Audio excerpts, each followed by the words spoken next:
Accidental international dental implants hospital advanced టెక్నాలజీతో ఎటువంటి దంత సమస్యలకైనా మా స్పెషలిస్ట్ డాక్టర్లతో ట్రీట్మెంట్ చేయబడును. Root canal, implants, aligners, laser treatment మరియు జుట్టుకు సంబంధించిన సమస్యలు కూడా పరిష్కారం చేయబడును. మా చిరునామా బిసైడ్ భ్రమరాంబిక మల్లికార్జున థియేటర్, హైదరాబాద్.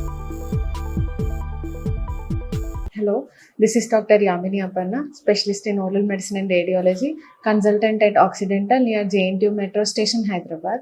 ఇవాళ మనం టీఎంజే ఆర్థరైటిస్ అనే ఒక కండిషన్ గురించి తెలుసుకుందాం. టీఎంజే ఆర్థరైటిస్ అంటే దవడ జాయింట్కి వచ్చే ఆర్థరైటిక్ ప్రాబ్లం. ఇప్పుడు ఎలా అయితే మీకు మోకాళ్ళకి లేదా కీళ్ళకి ఆర్థరైటిస్ అనే ప్రాబ్లం వస్తుందో అట్లా ఓన్లీ దవడ జాయింట్కి ఇట్లాంటి ఆర్థరైటిక్ ప్రాబ్లం వస్తే దాన్ని టీఎంజే ఆర్థరైటిస్ లేదా దవడ జాయింట్ యొక్క ఆర్థరైటిస్ అని అంటారు.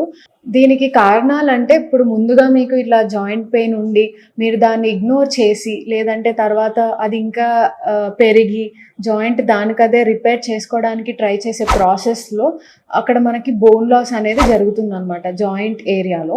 సో ఆ బోన్ లాస్ అయ్యి మళ్ళీ మీకు మీ బాడీ అక్కడ రిపేర్ చేయడానికి ట్రై చేయడం వల్ల బోన్ ప్రొడ్యూస్ చేయడం, బోన్ లాస్ అవ్వడం, దానివల్ల మీకు నోటి యొక్క మూమెంట్స్ అనేవి రెస్ట్రిక్ట్ అవుతాయి. మీరు సరిగ్గా ఓపెన్ చేయలేకపోవడం కానీ, తినలేకపోవడం కానీ, మాట్లాడలేకపోవడం కానీ జరుగుతుంది.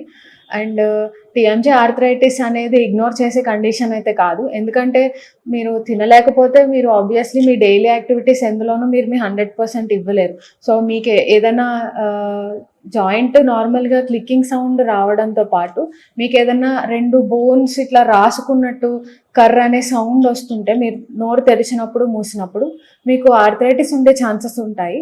సో మీరు ఒకవేళ మూమెంట్ రెస్ట్రిక్ట్ అవ్వడం కానీ, నోరు తెరవలేకపోవడం కానీ, ముయ్యలేకపోవడం కానీ, లేదా ఇట్లాంటి సౌండ్స్ రావడం వల్ల కానీ ఇట్లాంటి ప్రాబ్లమ్స్ ఏమైనా ఫేస్ చేస్తుంటే మీరు మీ ఓరల్ మెడిసిన్ స్పెషలిస్ట్ని కన్సల్ట్ చేయండి.